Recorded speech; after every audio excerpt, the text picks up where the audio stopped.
السلام علیکم ناظرین، جیسے جیسے قیامت قریب سے قریب تر ہوتی چلی جا رہی ہے ویسے ویسے دنیا دجل و فریب کے ماہرین اور جھوٹے لوگوں سے بھرتی چلی جا رہی ہے۔ یہ لوگ اپنی فنکارانہ مہارتوں اور پرفریب اور خوش آئند باتوں سے لوگوں کو نہ صرف فتنے میں مبتلا کر کے گمراہ کر رہے ہیں بلکہ وہ لوگوں کو باور کراتے ہیں کہ اگر حق و صداقت کسی چیز کا نام ہے تو وہ انہی کے پاس ہے۔ صحیح مسلم میں فرمان نبوی صلی اللہ علیہ وآلہ وسلم ہے کہ آخری زمانہ میں دجال یعنی دھوکہ دینے والے، جھوٹ کو سچ اور سچ کو جھوٹ بنانے والے کذاب لوگ پیدا ہوں گے۔ وہ تمہارے پاس ایسی احادیث لائیں گے جو کہ نہ تم نے سنی ہوں گی اور نہ ہی تمہارے آباء و اجداد نے، بس تم خود کو ان سے اور ان کو اپنے آپ سے دور رکھنا تاکہ نہ تو وہ تمہیں گمراہ کر سکیں اور نہ ہی کسی فتنے میں مبتلا کر سکیں۔ ابن مسعود رضی اللہ عنہ سے روایت ہے کہ کیا حال ہوگا تمہارا جب تم کو فتنہ اس طرح گھیر لے گا کہ ایک جوان اس کے ساتھ یعنی اس کو کرتے کرتے بوڑھا ہو جائے گا اور بچوں کو تربیت اسی پر ہوگی، لوگ اسے بطور سنت لیں گے،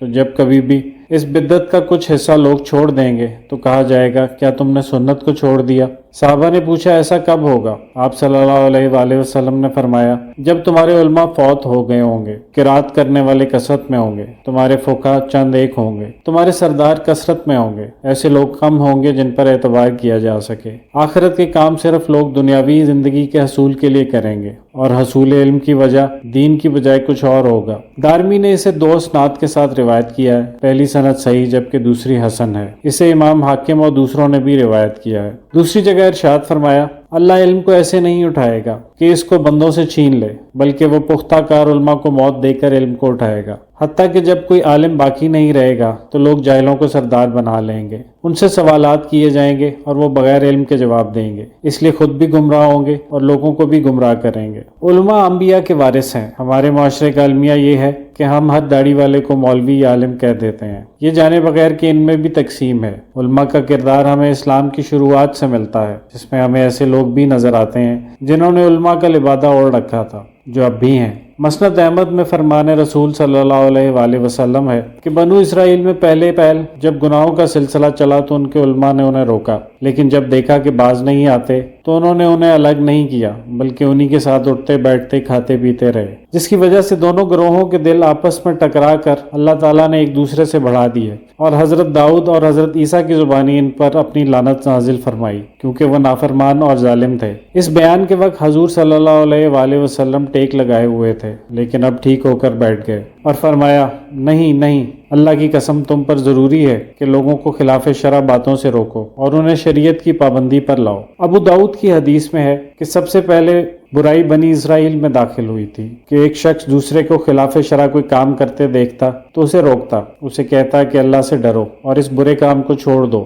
یہ حرام ہے، لیکن دوسرے روز جب وہ نہ چھوڑتا تو یہ اس سے کنارہ کشی نہ کرتا بلکہ اس کا ہم پیالہ ہم نوالا رہتا اور میل جول باقی رکھتا۔ اس وجہ سے سب میں سنگ دلی آ گئی۔ پھر آپ نے پوری آیت یعنی ان کے مشائخ اور علماء گناہ کی بات کہنے اور حرام مال کھانے سے انہیں کیوں نہیں منع کرتے، البتہ بری ہے وہ چیز جو وہ کرتے ہیں، کی تلاوت کر کے فرمایا واللہ تم پر فرض ہے کہ بھلی باتوں کا ہر ایک کو حکم کرو، برائیوں سے روکو، ظالم کو اس کے ظلم سے باز رکھو اور اسے تنگ کرو کہ حق پر آ جائے۔ ترمذی اور ابن ماجہ میں بھی یہ حدیث موجود ہے۔ ابو داؤد وغیرہ میں اسی حدیث کے آخر میں یہ بھی ہے کہ اگر تم ایسا نہ کرو گے تو اللہ تمہارے دلوں کو بھی آپس میں ایک دوسرے کے ساتھ ٹکرا دے گا اور تم پر اپنی پھٹکار نازل فرمائے گا جیسی ان پر نازل فرمائی۔ اس بارے میں اور بھی بہت سی احادیث ہیں۔ علماء کے لیے دنیا کی محبت اور رغبت ان کے چہرے کا بدنما داغ ہے۔ عالم دین کو اپنا علمی وقار ہر حال میں محفوظ رکھنا چاہیے۔ کوئی ایسی حرکت جس سے اس کے علم پر داغ آئے یا اس کے علمی وقار کے خلاف ہو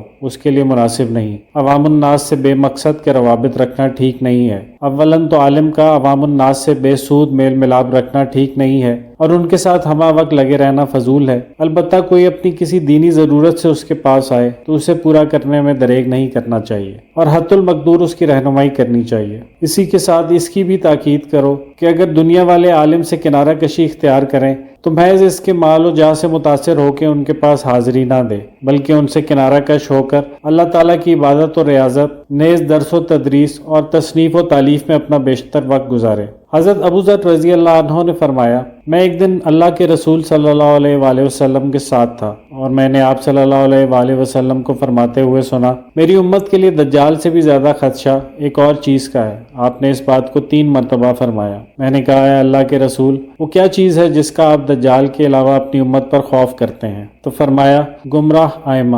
کیا آپ نے کبھی سوچا ہے کہ وہ رسول صلی اللہ علیہ وآلہ وسلم جو دن رات اپنی امت کو دجال کے فتنے سے خبردار کرتے رہے، وہ گمراہ علماء کے فتنے کے بارے میں زیادہ فکر مند کیوں تھے؟ اپنی دنیا بنانے اور دنیاوی اشیاء کے حصول کے لیے مالداروں کی طرف رخ کرنا، یہ اپنی مٹی خود پلید کرنا ہے۔ اور آج جو علماء کی ذلت و رسوائی کی بنیادی وجوہات ہیں، ان میں سے ایک بہت بڑی وجہ علماء کا مالداروں سے دنیاوی اغراض کی بنا پر رابطہ رکھنا بھی ہے۔ ایسے عالم کی نہ اللہ تعالیٰ کی یہاں کوئی قدر ہے اور نہ ہی اللہ تعالیٰ کو ذرا بھر اس کی کوئی فکر۔ نبی کریم صلی اللہ علیہ وآلہ وسلم نے ایسے لوگوں کے وجود کی پیشن گوئی فرمائی تھی۔ آپ صلی اللہ علیہ وآلہ وسلم نے فرمایا، میری امت میں کتنے ہی لوگ دین میں سمجھ حاصل کریں گے، وہ قرآن پڑھنے کے ساتھ دنیا داروں کے پاس آمد و رفت بھی رکھیں گے اور لوگوں سے یہ کہیں گے کہ ان حکمرانوں اور مالداروں کے پاس جانے کی وجہ سے ہمارے علم میں کوئی کمی نہیں آتی ہے اور نہ ہی ہمارے دین پر کوئی آنچ آتی ہے، حالانکہ ایسا نہیں ہو سکے گا۔ دنیا داروں کا اثر ان پر ضرور پڑے گا۔ پھر نبی کریم صلی اللہ علیہ وآلہ وسلم نے فرمایا، جیسا کہ خاردار درخت سے کانٹے کے سوا کچھ حاصل نہیں ہوتا، اسی طرح دنیا داروں کے قرب سے بھی سوائے گناہوں کے کچھ حاصل نہیں ہوگا۔ نبی کریم صلی اللہ علیہ وآلہ وسلم نے گناہوں کی صراحت نہیں فرمائی ہے، لیکن محدثین نے اس کی تعین فرمائی ہے۔ لہٰذا عالم کو اپنے مرتبہ کی بقا اور اپنے دین کی حفاظت کی خاطر مالداروں کے چکر نہ کاٹنا چاہیے۔ فتویٰ دینا بھی علماء ہی کی ذمہ داری ہے، لیکن فتویٰ دینے میں عجلت یا جاہلانہ قیاس آرائی سے کام نہ لیا جانا چاہیے۔ جلد بازی میں فتویٰ دینے کی وجہ سے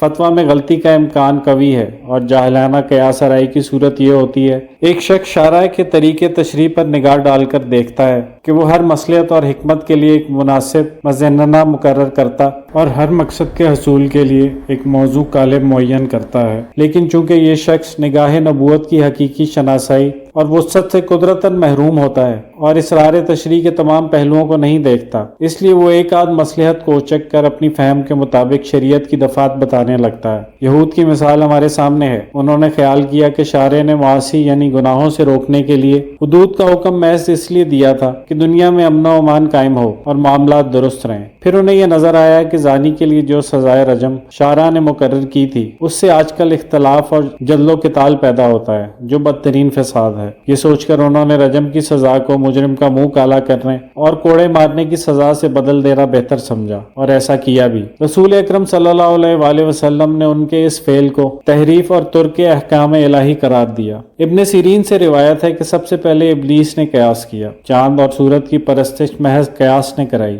حضرت عمر رضی اللہ عنہ سے مروی ہے کہ 3 چیزیں کسر اسلام کو ڈھا دیں گی، ایک عالم کی لغزش، دوسرا منافق کا قرآن سے استدلال اور تیسری گمراہ ائمہ کے احکام۔ یہ تمام باتیں اس قیاس سے متعلق ہیں جن کا سر رشتہ کتاب و سنت سے نہ ہو بلکہ محض وہمی اور عقلی ہو۔ اگر کسی سے فتویٰ میں غلطی واقع ہوئی تو اس کا گناہ فتویٰ دینے والے پر ہوگا۔ ابو داؤد میں روایت درج ہے کہ رسول اللہ صلی اللہ علیہ وآلہ وسلم نے فرمایا، جس شخص کو غلط فتویٰ دیا گیا ہوگا تو اس کا گناہ غلط فتویٰ دینے والے کو ملے گا۔ رسول اللہ صلی اللہ علیہ وآلہ وسلم کے اس فرمان کا حاصل یہ ہے کہ علماء کو فتویٰ دیتے وقت اپنی پوری محنت صرف کر کے پوچھے گئے مسئلہ کا شرعی حل بتانا چاہیے۔ اگر اپنی مقدور بھر کوشش کرنے کے بعد کوئی غلطی ہوئی تو اس پر مواخذہ نہیں ہوگا۔ یہ اہل بدعت کے کھیل میں سے ہے کہ ان کی بدعت رواج ہی نہیں پا سکتی اگر وہ ائمہ اسلام کے پیچھے نہ چھپیں۔ آج بہت سے لوگ ایسا کرتے ہیں، یعنی اماموں کے پیچھے چھپنے کے ہیلے۔ امام ابو حنیفہ، امام احمد بن حنبل، امام مالک و شافعی وغیرہ جیسی دنیا بھر میں لوگوں کے نزدیک مقبول و معتبر شخصیات کے پیچھے چھپ کر لوگوں کو اس سے یہ تاثر دیتے ہیں کہ یہی اصل دین ہے۔ بس بہت سے ان نوجوانوں پر ان کا یہ حربہ کارگر ثابت ہوتا ہے جو علم، علماء، اسلام اور حق سے محبت کرتے ہیں۔ لہٰذا اس قسم کے لوگوں کے یہ کھیل بہت سے لوگوں کو فریب خوردہ کر دیتے ہیں، چنانچہ وہ ان کے اس جال میں پھنس جاتے ہیں۔ ان مسائل کی بنیادی وجہ علماء کی خاموشی ہے، جس کی وجہ سے علماء سو اور چند داڑھی اور جبہ پہنے دماغ میں شیطانی خیالات کی بھرمار لیے معاشرے کی اصلاح کی باتیں کرتے نظر آتے ہیں۔ ان کے ناقص علم اور غلطیوں کی وجہ سے ایک بہت بڑا نقصان یہ ہو رہا ہے کہ علماء حق کو بھی عوام نے اسی صف میں کھڑا کر دیا ہے جہاں یہ جاہل کھڑے ہیں۔ یہاں مولوی سوچ کو ہی ایک عالم کا عمل اور کردار سمجھا جا رہا ہے، اس لیے عوام کی رائے میں تبدیلی کیسے لائی جانی چاہیے، اس بارے میں علماء کو سوچنا ہوگا۔ کون علماء کی صف میں کھڑا ہونے کے لائق ہے اور کون نہیں، ہمیں یہ حل نکالنا ہوگا کہ کون اسلام اور شریعت پر گفتگو کرنے کے لائق ہے اور کون بازیگر۔ ہر دور میں دین کے نام پر گمراہ کرنے والے لوگ پیدا ہوتے رہے ہیں جو اپنے عقائد قرآن و حدیث سے ثابت کرنے کی کوشش کرتے ہیں، لیکن قرآن و حدیث کی غلط تعویلات کر کے لوگوں کو گمراہ کر دیتے ہیں، اور اس طرح سے امت مسلمہ میں فتنہ و فساد، انتشار، تعصب، نفرت اور گمراہی پھیلا رہے ہیں۔ بظاہر بہت دیندار، دین کو سمجھنے اور اس کا علم رکھنے والے نظر آئیں گے، اور اسی بنیاد پر لوگوں کی کم علمی اور دین سے محبت و عقیدت کا فائدہ اٹھاتے ہوئے انہیں مروب کر کے اپنے جال میں پھانس لیں گے، لیکن دین ان کے حلق سے نیچے بھی نہیں اترا ہوگا، یعنی وہ صحیح طور پر نہ تو دین ہی پر عمل کر رہے ہوں گے اور نہ ہی انہیں دین کی صحیح سمجھ، شعور، فہم اور معرفت ہوگی۔ وآخر دعوانا ان الحمدللہ رب العالمین۔